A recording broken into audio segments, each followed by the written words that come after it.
सभी को प्रणाम। शिव गुरु से जुड़े रहने के लिए हमारे चैनल को सब्सक्राइब करें।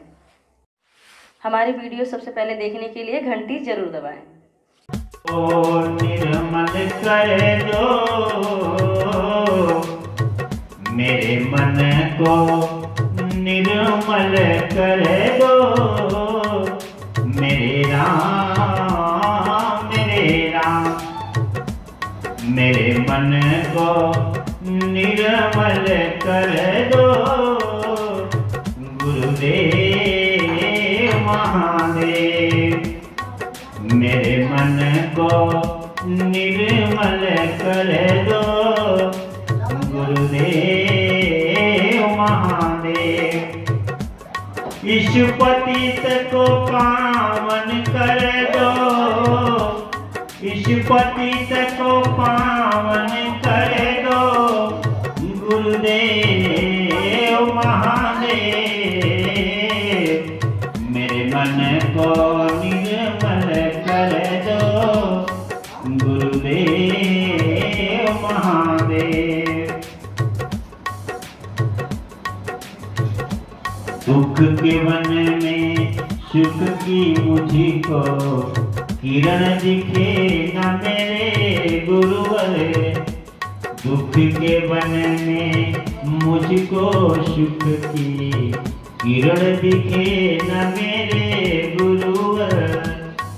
पतझड़ के ऋतु जैसा प्यासा सूखा निरस हुआ है जीवन।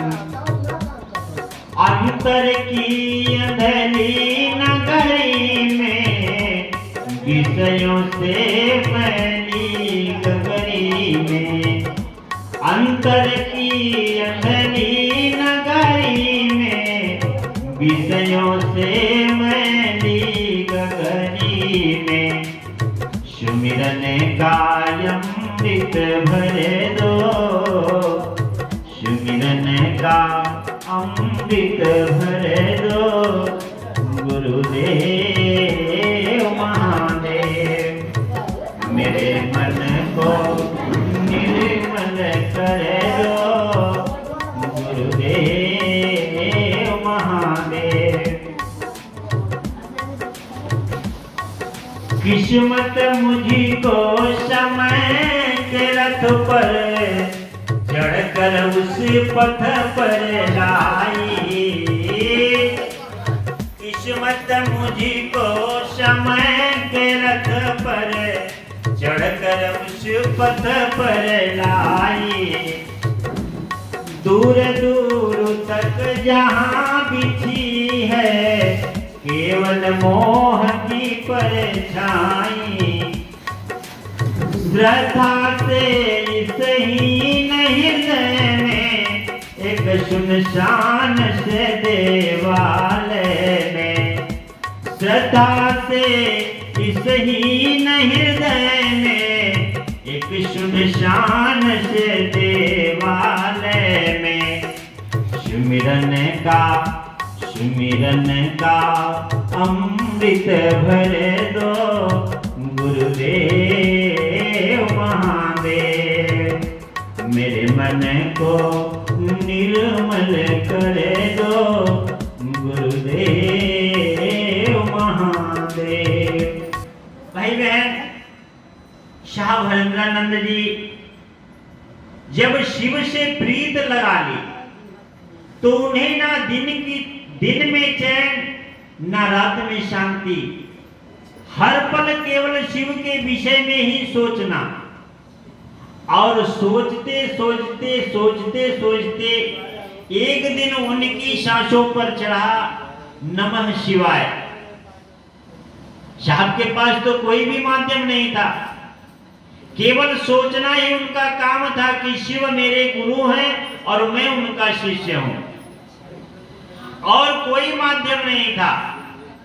और उनके जीवन में चमत्कार तब हुआ जब उनकी सांसों पर नमः शिवाय का मंत्र चढ़ा। साहब के खुशी का ठिकाना नहीं रहा कि यही तो मैं चाह रहा था कि मुझे कुछ मिले, उपाय मिले, कहते हैं कि गुरु उपाय होते हैं, जीवन में गुरु ही उपाय होते हैं। कहा गया है कि भाभी में सकहि त्रिपुरारी, और त्रिपुरारी से सुंदर कोई दूसरा गुरु हो नहीं सकता। आज साहब हरेंद्रानंद जी के भाग्य को बदल दिया साहब महादेव ने। जब नमः शिवाय का मंत्र मिला, उनकी सांसों पर अजपा जप के रूप में परिवर्तित हो गया, निरंतर चलने लगा, बिना बोले बिना कहे नमः शिवाय का मंत्र। अब तो उनके जीवन की जितनी भी बाधाएं थी सब दूर हो गई, नष्ट हो गई। और जब साहब को लगने लगा कि मेरे गुरु ने मुझे समझा दिया है, अनुभूत करा दिया है, साहब को लगा कि जब मुझे औषधि मिली है, कोई दवाई मिली है मुझे, तो यह पूरा संसार बीमार है, पूरा जगत के लोग दुख से परेशान हैं, क्यों ना पूरे जगत का कल्याण हो जाए, मैं सबको यह संदेश दे दूं। जो साहब को उपचार मिला, जो औषधि मिली, जो दवा मिली, उस दवा को लोगों तक पहुंचाने का काम किया कि भाइयों बहनों, हमारे आपके जीवन में बड़ा दुख है, बड़ी दर्द है, बड़ी परेशानी है, और इन परेशानियों का इलाज बड़ा सस्ता है, बड़ा सुंदर है। जो दुनिया के मालिक हैं, जो विश्वनाथ हैं, जिसे विश्वनाथ कहा गया, कहा जाता है कि जिसका नाथ भोलेनाथ हुआ नाथ कैसे हुई, तो वह परमात्मा तो विश्व के नाथ हैं, पूरे विश्व के कल्याण के लिए वह तत्पर रहते हैं, लेकिन हम आप उनकी शरण में नहीं जा रहे हैं। अगर उनकी शरण मिल जाए हमको आपको, तो हमारा आपका भी जीवन सुंदर हो जाए। साहब कहते हैं कि तमाम विधाएं हैं, तमाम साधनाएं हैं, तमाम संस्थाएं हैं, तमाम लोग गुरु बनकर बैठे हैं, लेकिन अध्यात्म को जगाने वाला, अध्यात्म पर चलाने वाला कोई ऐसा मिला ही नहीं। चलना तो लोग चाहते हैं अध्यात्म पर, लेकिन इतने बंधन लगा दिए गए हैं कि लोग चाह कर भी नहीं जा सकते। भगवान को लोगों ने पत्थर के अंदर उतार दिया कि पत्थर की पूजा किया जाए।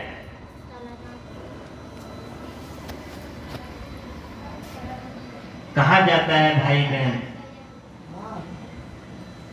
दुनिया ऐसी बावली पत्थर पूजे जाए, जिसका घर की चकिया कोई न पूजे, जिसका पीसा खाए। परमात्मा को ढूंढने के लिए, भगवान को ढूंढने के लिए हम आप ऊंची ऊंची चढ़ाई चढ़ जाते हैं। कहाँ बद्रीनाथ है, कहाँ केदारनाथ है, कहाँ माता मैहर का धाम है, विंध्याचल का धाम है। सुख शांति पाने के लिए हम आप लंबी से लंबी यात्रा करते हैं, लेकिन आज साहब हरेंद्रानंद जी ने उन तमाम देवी देवताओं को हमारे अंतःकरण में ही उतार दिया है कि हमको आपको कहीं नहीं जाने की जरूरत है।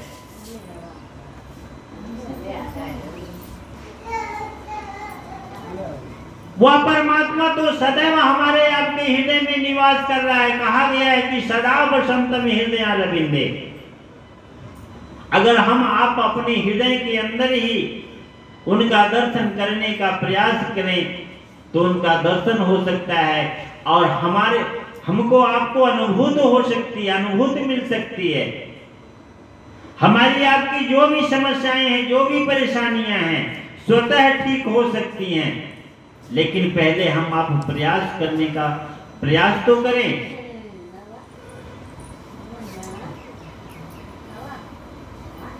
साहब ने संदेश दिया, अकेले चले थे शिव को गुरु मानकर। आज करोड़ों लोग शिव को अपना गुरु मानकर अपने जीवन को सुखमय बना लिए, अपने जीवन में खुशहाली ला दिए। आखिर कुछ तो है। तमाम पूजा पाठ की विधाओं से लोगों को परिणाम मिला है। शिव की शिष्यता में तो स्वयं और अनुभूत हो जाती है, आत्मा अनुभूत हो जाती है, यानी ना ही कहीं सुनी बात, अपने आप स्वयं को महसूस होने लगता है कि जब से हमने शिव को गुरु माना है, मेरा यह काम सुंदर हो गया है, अच्छा हो गया है। भाई बहन, आज इतना सुंदर संदेश हमारे आपके जीवन में आया कि पहले कुछ लोगों ने ही शिव को अपना देवता मानते थे, अपना आराध्य मानते थे, लेकिन आज तमाम लोग शिव की शरण में झुक गए हैं। और सच्ची प्रीति यही है, सच्चा प्रेम यही है कि अपने भगवान से, अपने देवता से प्रेम हो जाए, और प्रेम ही उस परमात्मा तक जाने का साधन है, और दूसरा कोई साधन नहीं है।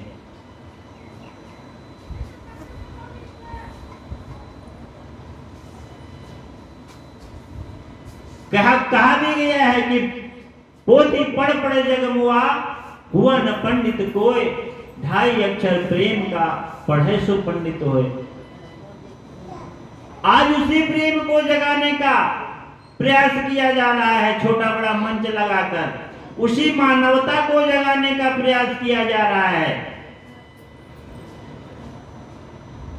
जो मानवता आज गुम होती चली जा रही है, भाई भाई से प्रेम नहीं है, बाप बेटे में प्रेम नहीं है,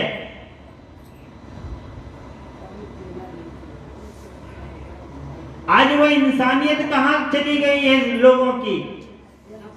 साहब कहते हैं कि आज लोग पढ़कर बड़े बड़े विद्वान हो गए हैं, कोई डॉक्टर बन गया, कोई इंजीनियर बन गया, कोई वकील बन गया, जज कलेक्टर तो बन जाते हैं, लेकिन इंसान नहीं बन पा रहे हैं।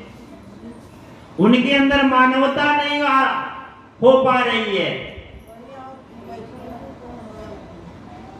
और ज्ञानी वह कहलाता है जिसके अंदर मानवता हो, सदाचार हो, दया हो, परोपकार हो।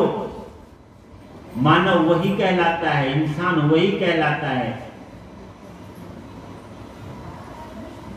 और यह मानवता, यह इंसानियत बड़ी बड़ी डिग्रियां ले लेने से नहीं होती। यह मानवता आती है गुरु के दरबार में। यह इंसानियत गुरु के दरबार से मिलती है, जो गुरु की शरण में होता है। और भाई बहन, आज कण कण में व्याप्त है वह गुरु, जिसे गुरु बनाने की बात कही जा रही है। हम में, तुम में, खड़ खम में, कण कण में व्याप्त हैं, सर्वव्यापी हैं।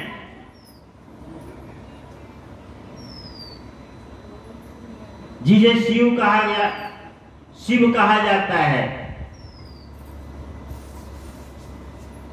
महादेव कहा जाता है। आज उसी भगवान को गुरु के रूप में स्वीकार करने की बात कही जा रही है कि अगर भगवान के रूप में तो हम आप उन्हें जानते हैं, मानते हैं, बाबा तो हमारे आपके घर के है वह है, और वही बाबा जब गुरु हो जाएं तो हमारा जीवन और भी सुंदर हो सकता है। ऐसी ही चर्चा भजन आपके बीच लाते रहते हैं। मिलते हैं अगली वीडियो में एक नए भजन और एक नई चर्चा के साथ। जय महादेव।